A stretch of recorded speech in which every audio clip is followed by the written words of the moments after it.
ایک عورت ہے مسجد نبوی میں نماز پڑھنے جاتی ہے. یہ حضرت عمر کے دور خلافت کی کہانی ہے. تو ایک نوجوان راستہ روک کے کھڑا ہو جاتا ہے. ایک دن اس عورت نے رک کر کے کہا کہ میں کتنے دنوں سے دیکھ رہی ہوں کہ تم میرے راستے میں مزاحم ہوتے ہو، کیا ماجرا ہے؟ اس نے کھل کے بات کی کہ میں تیرا چاہنے والا ہوں اور تجھے حاصل کرنا میری زندگی کی معراج ہے، اور تیرے لیے آسمان سے تارے بھی توڑنے پڑے تو گریز نہیں کروں گا. اس نے کہا اچھا، میری ایک شرط ہے. اس نے کہا بتاؤ، جلدی بتاؤ، لب کھولو، میں ابھی پوری کر دوں گا. کہا نہیں، چھوٹی سی بات ہے، 40 دن تک حضرت عمر کے پیچھے نمازیں پڑھ لو. اس کے بعد 40ویں دن کی آخری نماز کے بعد اسی وقت میں تمہارا انتظار کروں گی، پھر جدھر کہو گے چل پڑیں گے. کہا ٹھیک، یہ کون سی مشکل بات ہوئی؟ 40 دن نمازیں پڑھنے سے اگر تو مل جائے تو میرے لیے کون سا یہ مشکل معاملہ ہے. 40 دن حضرت عمر کے پیچھے نمازیں چلتی رہی، دل کی دنیا تبدیل ہوتی رہی. 40ویں دن کی آخری نماز کے بعد جب وہ نوجوان واپس پلٹنے لگا تو وہ لڑکی حسب وعدہ وہاں کھڑی تھی، لیکن اس نے دیکھا نہیں، یہ نظر جھکا کے گزر رہا. اس نے کہا جانے والے توجہ کر، میں تیرے لیے کھڑی ہوں. کہا خیر سے کھڑی رہو. عمر نے دل کا تعلق رب سے جوڑ دیا. اگر میرے پیچھے ایک بندہ 40 سال نماز پڑھتا رہے اور اس میں تبدیلی پیدا نہ ہو تو پھر مجھے شرم آنی چاہیے کہ نہیں آنی چاہیے؟ یار یہ تو میں ایک امام کی بات سنائی ہے. آؤ تمہیں دلی کے ایک مانگت کی کہانی سناؤں. دلی کی جامع مسجد کی سیڑھیوں پہ ایک مانگنے والا بیٹھا ہوا.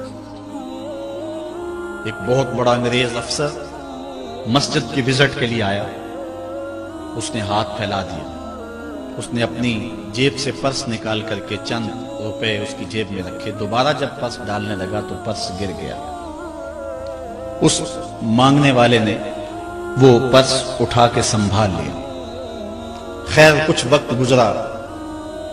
1 سال کے بعد دوبارہ وہی افسر اس مسجد کی زیارت کے لیے، مسجد کو دیکھنے کے لیے، سیر کے لیے دوبارہ آیا. تو فقیر نے پہچان لیا کہ یہ وہی ہے.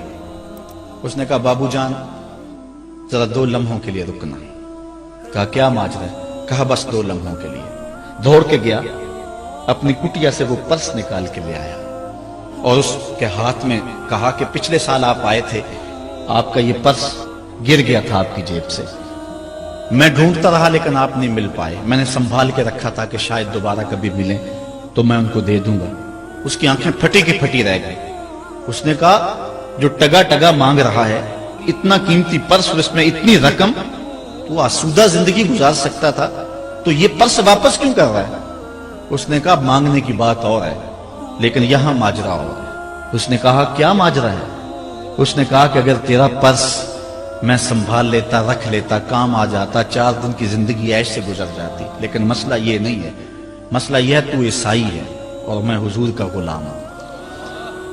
کل قیامت کے دن اگر تیرے نبی حضرت عیسیٰ نے میرے نبی کے سامنے شکایت لگا دی کہ آپ کے امتی نے میرے امتی کا پرس چرایا تھا، تو پھر میرے نبی کو تیرے نبی کے سامنے شرمندگی اٹھانی پڑے گی.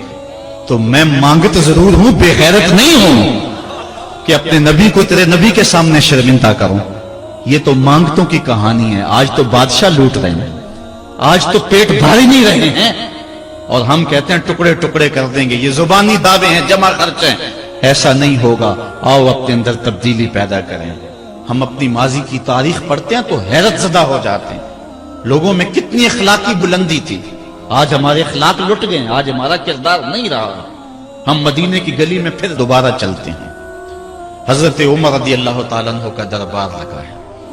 ایک شخص کو پکڑ کر لوگ لے آتے کہ شخص نے ہمارے باپ کو قتل کر دیا. حضرت عمر رضی اللہ تعالیٰ عنہ نے پوچھا کیا ماجرا ہے بھائی؟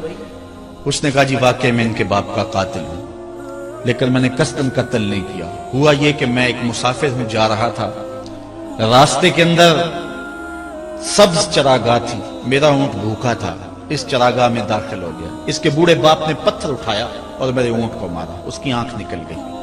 مجھے بڑا غصہ آیا. میں نے وہی پتھر اٹھا کر اس کے باپ کو دے مارا، لیکن وہ ایسے ٹکانے پہ لگا کہ اس کا باپ فوراً فوت ہو گیا. میرا قصد اور ارادہ نہیں تھا، لیکن بہرحال میں اس بات کا اقراری ہوں کہ میں نے اس کے باپ کو قتل کر دیا ہے. آپ جو حکم سنائیں میں اس کو قبول کروں گا، لیکن میں ایک مہلت مانگتا ہوں کہ میرے دوست میرے بھائی کی کوئی رقم میرے ذمے ہے، میرے پاس اس نے امانت رکھی ہوئی ہے اور وہ مجھے ہی پتا ہے کہ میں نے کہاں چھپا کے رکھی ہوئی ہے۔ اگر آپ فیصلہ کر دیتے اور میری گردن کاٹ دی جاتی ہے تو وہ امانت جو میں نے رکھی ہوئی ہے سنبھال کر کے، میرے علاوہ کوئی جانتا بھی نہیں ہے، تو وہ اس تک کون پہنچائے گا؟ اگر آپ مجھے 3 دن کی مہلت دے دیں تو میں جا کر کے اس کی امانت اس کو واپس کر کے پھر واپس آؤں گا، پھر یہ پھندا پھانسی کا میں اپنے گلے میں ڈلوانے کے لیے تیار ہوں۔ حضرت عمر رضی اللہ تعالیٰ عنہ نے فرمایا کہ کوئی شخص تیری ضمانت دے دے تو ہم تجھے چھٹی دینے کے لیے تیار ہیں۔ اس نے دائیں بائیں دیکھا، پورے مدینے میں اس کا کوئی شناسہ ہی نہیں تھا، واقف ہی نہیں تھا، ایک اجنبی شخص تھا۔ حضرت ابو ذر غفاری کھڑے ہو گئے، کہا حضرت عمر میں اس کی ضمانت دیتا ہوں۔ ضمانت دے دی گئی، وہ چلا گیا۔ تیسرے دن وعدے کا جو وقت تھا، لوگ جمع ہو گئے، دربار لگ گئے، ابھی تک آنے والا نہیں آیا۔ لوگوں نے کہا ابو ذر تو نے غلطی کی ہے، ایک اجنبی کی ضمانت دی اور ابھی تک وہ نہیں آیا، اور میاں صاحب فرماتے ہیں ایک بار جو پھائیں اڑ جاندے اور پھر کدی نہ پھنس دینے۔ ظاہر ہے وہ چلا گیا، واپس تو نہیں پلٹ کے آئے گا، اسے پتا ہے کہ آگے سیدھی سیدھی میری موت ہے، تو تم نے یہ کیا غلطی کی؟ خیر آپ نے فرمایا کہ اگر وہ نہ آیا تو یہ پھانسی کا پھندا میرے گلے میں ڈال لینا، لیکن بہرحال میں نے اس کی ضمانت دی۔ کچھ عرصہ بیتا کہ دور سے گرد و غبار اڑتا ہوا دکھائی دیا۔ جب صورت واضح ہوئی تو وہی شخص تھا۔ حضرت عمر فاروق رضی اللہ تعالیٰ عنہ کے دربار میں کھڑا ہو کہنے لگا حضرت کسی وجہ سے تاخیر سے پہنچا ہوں، معذرت چاہتا ہوں، اب جو حکم ہے پورا کیجیے۔ حضرت عمر رضی اللہ تعالیٰ عنہ اس کے پھانسی کے احکامات جاری کر چکے تھے۔ آپ نے فرمایا کہ ابو ذر یہ بتا کہ تو نے اس کی ضمانت کیسے دی جب تو اسے جانتا نہیں تھا؟ تو سنو حضرت ابو ذر غفاری نے کیا کہا ایک اجنبی میرے محمد کے مدینے میں پناہ مانگ رہا تھا اور اس نے چاروں سمت دیکھا اور کوئی شخص نہیں تھا جو اس کو امان دیتا اور اس کی ضمانت دیتا، تو میں نے اس لیے ضمانت دے دی کہ نہ بھی آیا تو اپنی جان چلی جائے گی، کل کو یہ تو نہیں کہے گا کہ محمد کے مدینے میں کسی نے ضمانت مانگی تھی، پورے شہر میں کوئی ضمانت